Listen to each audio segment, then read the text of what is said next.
Okay, hey everyone. Lesson 4.1, get that cursor over the way. I'm just going to share my screen with you here so you can see what I'm doing. Let's just take a little quick look at my internet browser tabs. I better make sure I'm paying good attention to what I have here. So the first thing I need to do is I need to share my screen so that you can see what I'm seeing. Okay, there's my Desmos tab. Good old Desmos. So before the break, we were actually looking at this. We saw that y equals ax squared plus bx plus c always makes a parabolic shape. And parabola shape is, it's this, well, it's a parabola. It kind of goes up and down. It's sort of like a letter U or a letter B, but it's not exactly. We saw that when you changed A and B and C, your parabola did a bunch of different things.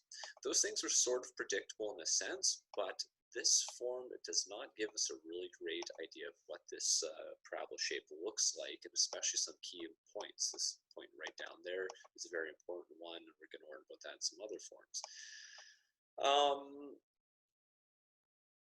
I have another tab here. It's parabolas in real life. I just did a quick Google because I wanted people to see, just before we get going with this whole unit, what the purpose of learning this is. I know it's in the curriculum, but it's nice to see when it actually has some effect in real life. And it really does show up a lot. And if you go to McDonald's, I want you to just know you're going to the golden parabolas. If you go to the Eiffel Tower, you're going to see the French le parabola. Bananas are the parabolas? Maybe, I don't know. All sorts of stuff is parabolas here, okay? Rainbows, I don't know why that's there. That's actually not a parabola. That's a circle, but that dolphin's a parabola. This guy throwing an excellent something ball, that's probably a parabola as well. Go to the water fountain, parabola. Everything going through the air, those of you who have taken physics already know this, it's all parabolas. So we're going to spend a whole bunch of time, probably 2 weeks or so, on parabolas, and we are going to know everything about them, especially the equations. So let's get a start. We're looking at section 4.1 here, which is properties of quadratic functions. Just want to make sure my stuff's all working here. Oh, and of course, my tablet has picked a really good time to stop working. Let's actually try switching this over. Well, I told you this was the second attempt. There we go. Are we working now? I think we're just about working.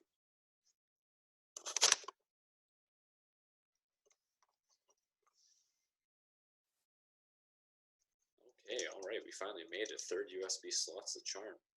Okay, anyway, let's get going. So a couple things you need to know. First of all, the general form of the quadratic function is f of x equals ax squared plus bx plus c.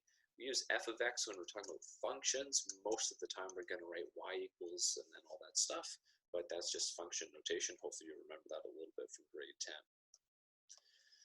Okay, the big important idea here is all quadratic functions, they create curves called parabolas when you graph them. It does not matter what a, b, and c are. Well, a can't be 0, but every single quadratic equation, a quadratic function, they're always going to create a parabola. So everything is going to look something like that. They could be skinnier, they could be flipped upside down, but they're going to have the same rough parabolic shape. Here's another fun fact. If you take a cone and you cut it in 4 different directions, you can make 4 very well-known shapes. If you cut it completely horizontally, you're actually going to get a circular cross-section. On a bit of a slant is going to give you an ellipse, which is like an oval shape. A parabola is what you get when you cut a cone exactly parallel to the slant. So every time you cut a cone parallel to the slant, you're going to get a parabola. Next time you have an ice cream cone, I expect you all to do this. A hyperbola is maybe not something you've heard of a whole lot, but I promise you it's a pretty important shape. And this is what happens when you cut the cone straight up and down. Well, that didn't quite work, but you get the point.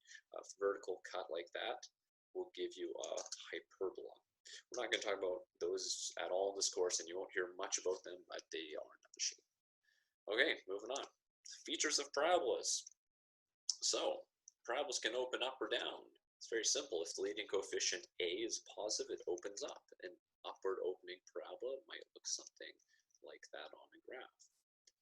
A downward opening parabola happens when a is negative.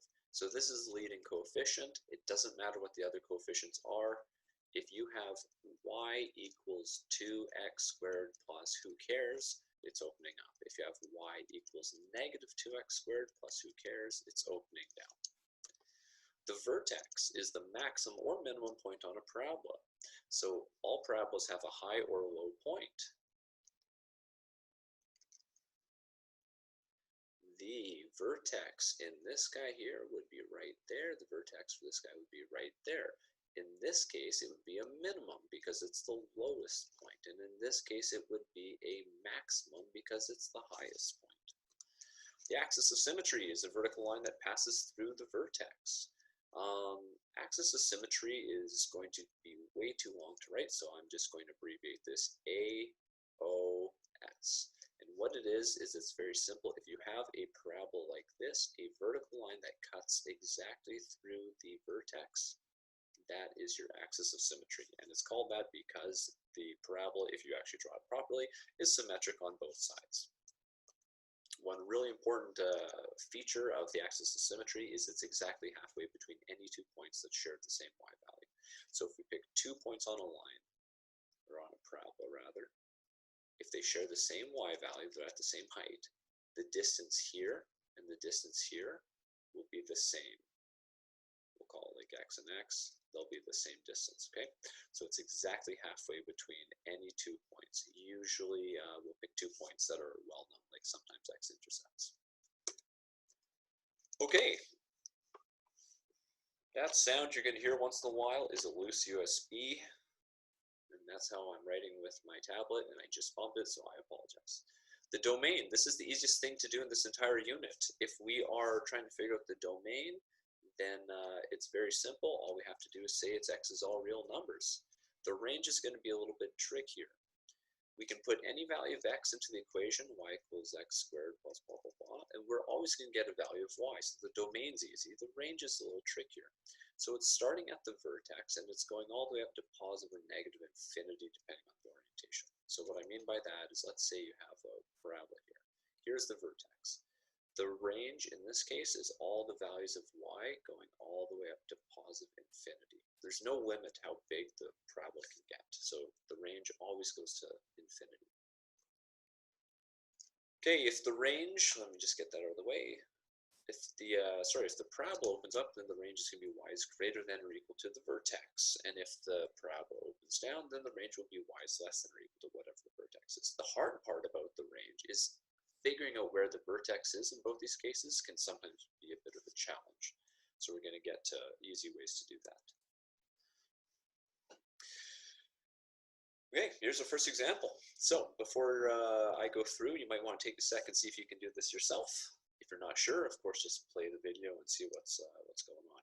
Okay, so use the graph of the parabola below to determine the following. So the orientation. This is easy. Is it up or down? And in this case, it's up.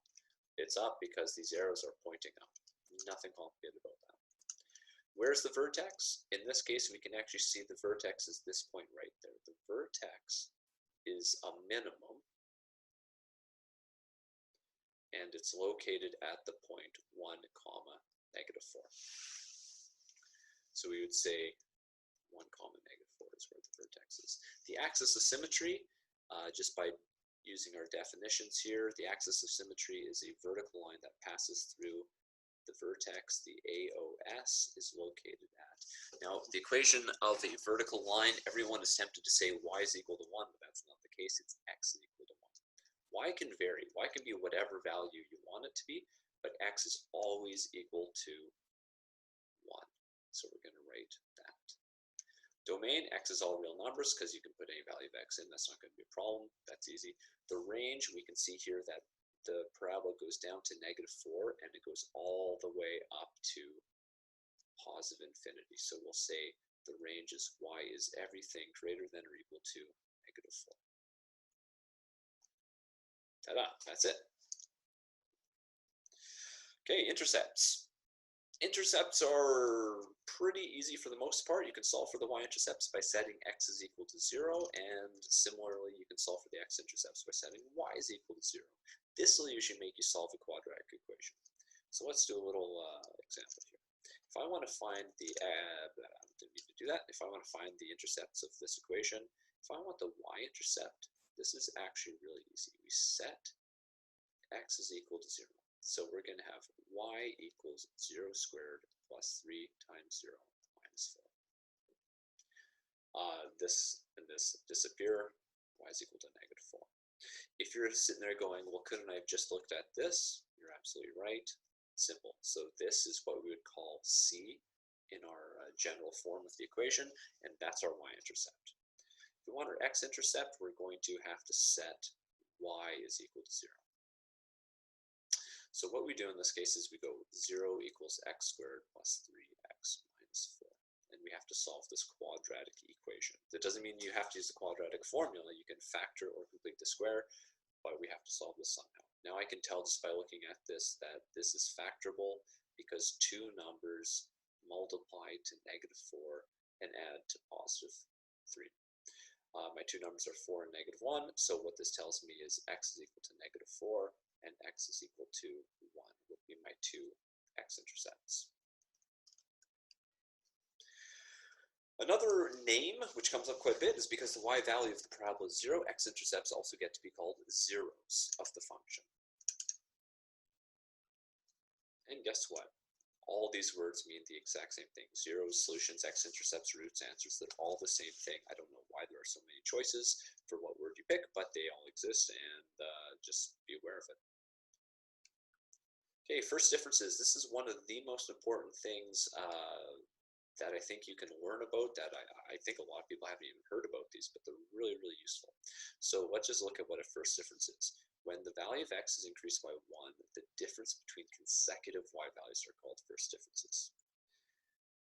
What this means for quadratic functions is if you have consistently changing first differences or identical second differences, these are the same statement. I'll explain why these are the same in just a sec. That means you have a parabola or a quadratic function. So if we want to figure out the first differences of this equation here, we're going to start by making a little table of values. X, y. I'm going to pick values of x, and I'm going to calculate the values of y. I have to make sure that I pick values that are increasing by 1. They have to be consecutive, and you can start at whatever value you want, but you have to make sure that whatever value you start at, you go up by 1. So I'm going to go 0, 1, 2, 3, 4, maybe I'll go up to 5. So what we use is we use this equation to calculate the value of y. So for example, 3 minus 2 times 0 plus 0 squared, well that's easy, that's 3. 3 minus 2 times 1 plus 1 squared, well that's 3 minus 2 plus 1. I should be faster at math, but I've been not thinking about math too much myself until today, so bear with me here. Okay, so that's 3 minus 4 plus 2. 3 plus 2 is 5 minus 4 is 1. Now I'm having a sneaking suspicion I'm going to make a silly mistake somewhere here. But let's just keep going with this. Oh, I did make a mistake. 3 minus 4 plus 4, that's 3. Whoopsie doodle. Okay, 3 minus this. So that's 3 minus 6 plus 9, what's that, 6? And then the next one's going to be, let's see, 3 minus 8 plus 16. So what's 3 minus 8 plus 16? That is, 3 plus 16 is 19, minus 8, so that's 11. And then finally, we'll just do one more for fun. We'll do this here, and that's 5 squared. So what's that? 3 minus 10 plus 25. So 3, that must be 18. Okay, so what we can see here, and I think I'm going to have to move these all so that I've got some room to point out my first and second differences. So the first difference is seeing how much does the value of y change every time we go up 1 in the table of values. We can see that to go from 3 to 2, we have to subtract 1. To go from 2 to 3, we have to add 1. To go from 3 to 6, we have to add 3. To go from 6 to 11, we have to add 5. And to go from 11 to 18, we have to add 7. This column here is called the first differences. They are consistently changing. So they're going up by 2 every time. It's not that the first differences are the same, but they are changing in a consistent way. If I want to find the second differences, I just find the differences of the differences. Super easy. So the second difference is to go from -1 to +1, I'm adding 2. To go from +1 to +3, I'm adding 2. 3 to 5, 5 to 7. So identical second differences, 2, 2, 2, 2. These are both the same idea, changing first or identical second, same thing, and this makes it a quadratic equation or a parabola. Those of you who are wondering, is it possible to have a third difference? Yep, you bet. You can find the differences between the differences of the differences, and it starts to get really weird about how much do these change by. If to go from 2 to 2, you add 0, 0, and 0. And another thing you could even think about is the third differences are 0. And the fourth differences would be 0, and so on. Okay, so the following points are located on a function. Is this function quadratic? So what we first have to do is we've got to make sure that these x values, here, here, here, here, and here, are going up by 1 every time. If they're not going up by 1 every time, you cannot really use first differences, but in this case they are. So what we can do is we can see how much do I have to increase by or decrease by to go from successive y values. So to go from 7 to 4, we have to subtract 3.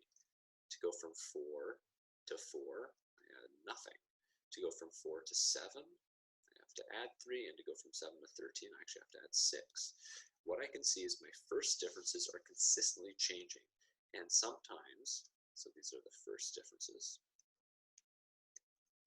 sometimes the second differences will actually be more helpful. Well, again, I did something my computer didn't like. I can see that I'm adding 3. To go from 0 to 3, I'm adding 3. To go from 3 to 6, I'm adding 3.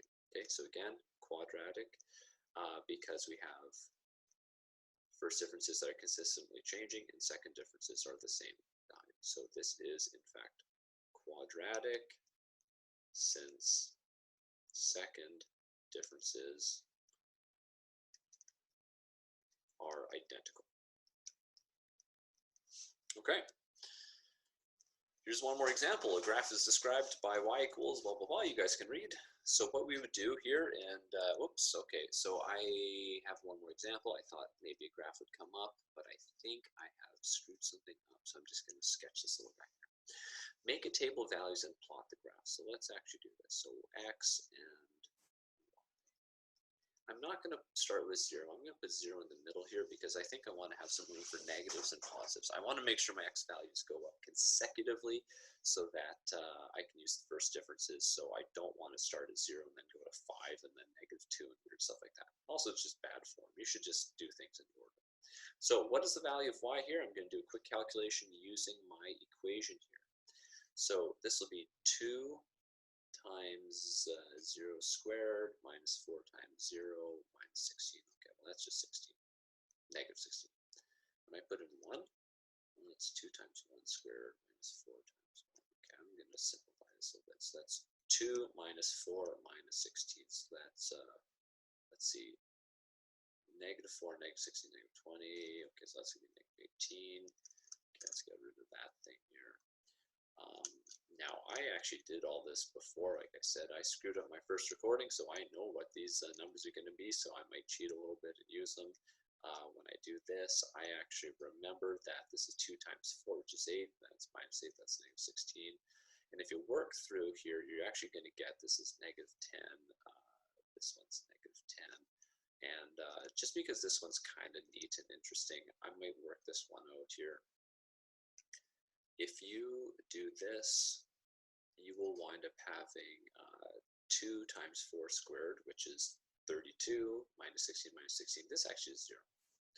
Now, at this point here, you can probably see a bit of a pattern. You can maybe even see some symmetry in the numbers. The lowest value is -18, and we see there's -16 on either side, -10 on either side. Would it make sense if we calculated -2 for x, we get y is equal to the same value down here, which is 0, and in fact, that is exactly what happens. And you can try it yourself. If you enter this into the equation, that's going to be equal to 0. So if we're going to make a table of values. We've done that. We're going to plot the graph. So my graph here, I don't know what happened to my graph, but I'm just going to sketch something here so we can at least get a sense of what this looks like. I'm going to give myself enough room to plot all my points. Maybe 10 and 20 is going to go over here. So, plotting the points, we're going to go, let's just switch to a different color. Let's go to blue. When x is -2, y is equal to 0. So there we go. When x is -1, y is equal to -10, something like that. When x is 0, -16. So somewhere down there, 1 and -18, 2 and -16, 3 and -10, 4 and 0. So we can actually see this shape here is making a nice parabola. And yes, you're going to connect all the points because even though I picked integer values for x, I could pick any value. You know, when we write things like x belongs to all the real numbers, that means decimals too. Okay, we put arrows on the ends to make sure that this shows that it goes forever. It doesn't just end at the values that I've chosen. Okay, solve for the intercepts. Normally this is something that we would have to do by solving. You can actually see in this equation here that it's not necessary to solve for them because we can see this, and this. Any value that contains a 0 somewhere, that's actually an intercept. So the intercepts are located here. Let's actually write it down somewhere. I think I'm just going to get rid of my calculations here. I don't really need them. Okay, we can see the x-intercepts are at -2, 0 and 4, 0. And we can actually see the y-intercepts, or the only y-intercept, of course, there's only ever one, is at 0, -16. Okay, state the domain and range. So we'd say domain x belongs to all real numbers. The range, y is everything greater than or equal to, and the lowest value here is -18. You don't need to say less than infinity, you just need to understand that that would be there. Coordinates of the vertex. Where is the vertex? The vertex is located at, right here is the vertex, and we can see by our graph, or table values rather, the lowest point is at 1, -18. The axis of symmetry is going to be located as a vertical line cutting down the middle, and we can say that's x is equal to 1. Now, if you're wondering, how do I figure all this stuff out without doing a table of values? That's a great question. We're not going to deal with that today, but that will be another important thing that we do in a future lesson. This equation doesn't tell us a whole heck of a lot. You can see that there's your y-intercept, but it doesn't tell you anything else about where the vertex is. It tells you it opens up, but this -4 is kind of useless. So we're going to look for a better form for this. Okay. Here's the last question. I actually added this. I've been playing a lot of games with my kids lately. This is a card game. It's called Go Nuts for Donuts. If you've never played it, I actually highly recommend it. It's quite good. I wanted to point out that when playing this, of course being a math teacher, I actually noticed something very interesting about the points. The more cards you get, the more points you get. But the pattern is really interesting. 1 card's worth 1 point, 2 cards is worth 3, 3 is worth 6, 4 is worth 10, 5 is worth 15. What kind of relationship is this?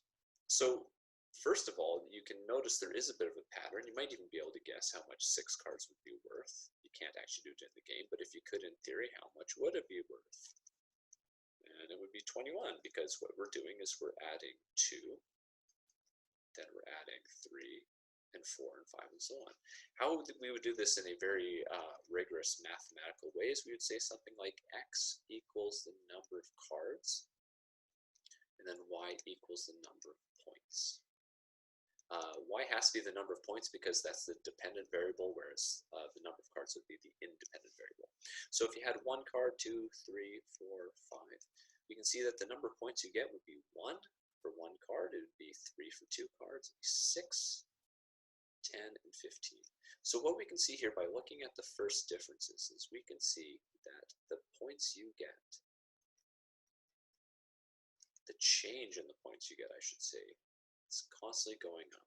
Those are the first differences.